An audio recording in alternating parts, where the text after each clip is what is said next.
Hi, it's Bill with the Home Premier team with another Lehigh Valley market update.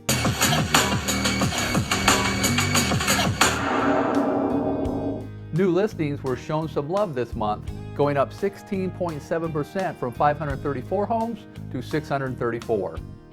Pending sales also saw an increase, going from 470 homes last year to 570 this year, adding an increase of 23.2%.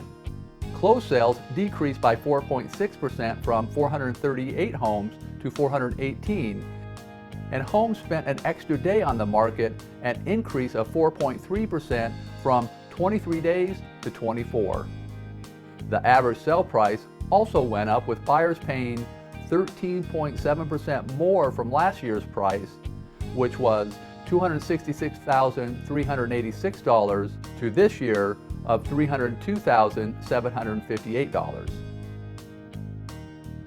Inventory took the most winter hit, with sales falling 36.5% from 641 homes to 407.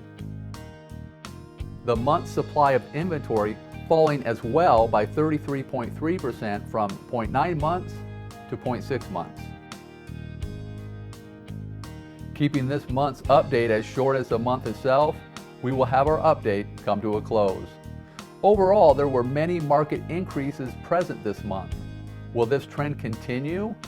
What categories do you think will have the largest increase in the months ahead?